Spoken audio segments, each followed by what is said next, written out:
This is what happens when you're too scared to deal with your own demons. You start projecting, not projecting. You start to deflect.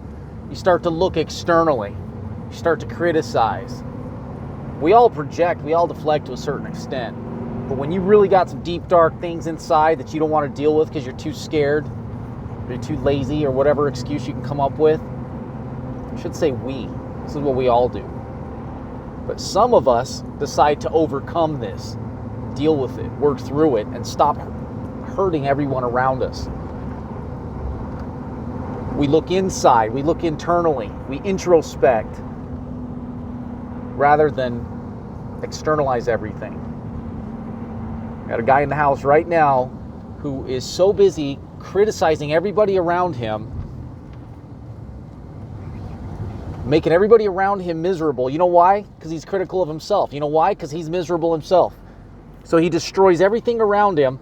His intentions are good. Dude's awesome. He's got a great personality. I love him. He's fun. He's funny. He's a good-looking guy. Has a great profession. Makes good money.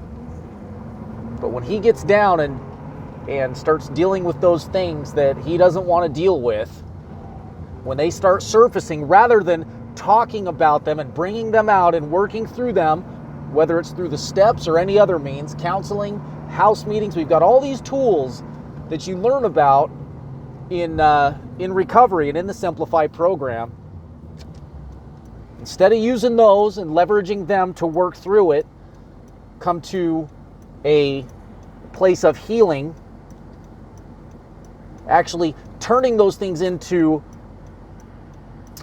assets and benefits, things that can help other people, because it gives you the ability to empathize with others, right? All of those dirty, yucky things could be getting converted into something else, something better, something that makes this world a better place. Instead, some of us run from them like little cowards, like scaredy cats, because we don't want to deal with it. We procrastinate it.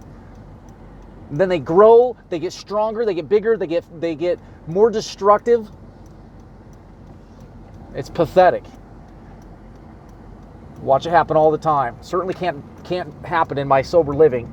And I will not let anybody in my circumference, period, who handles them this way. We all have things we don't want to deal with. Things that happened to us or things we did. You got to be brave enough and honest enough, fundamentally honest enough to deal with them. Deal with them in a way that makes them go away. Not only go away, but again, become assets. The good news is that for any of us in recovery, we have a choice now. We have a place where we can go and we can be 100% honest. You get to work with a sponsor, you get to go to your home group, you get to go to meetings. You have a place where you can put your heads together with other people who don't know, but they don't know everything, but they've been through enough that they can empathize with you, and together we can work through it and figure it out. That's not available to everybody out there in the world. We're so lucky. I promise you, it is heartbreaking and frustrating when you go somewhere and you think that you're going to get answers. A member of the clergy, a counselor, whatever, a coach, even a parent. And the people that are supposed to have the answers, they just, at the end of the day, they're clueless. I've been there. But there's nothing I've come across in life that I can't find a solution to, whether it's in the recovery rooms, in the 12-step program, or just looking it up. Everything is so accessible nowadays. There's no need to suffer, and there's certainly no reason to subject other people to your misery. We all do it to a certain extent. Everything I've said, we do it to a certain extent. But I'm dealing with this guy right now who just nitpicks and destroys everybody around him, and hopefully we'll work it out today. We're going to sit down and talk. He seems to be very remorseful and showing a lot of ability to be honest, fundamentally honest, constitutionally honest. And hopefully we can get in there, face those demons together, resolve them, turn him into his potential, which is a beautiful, wonderful, amazing person. That's the goal. We'll see what happens.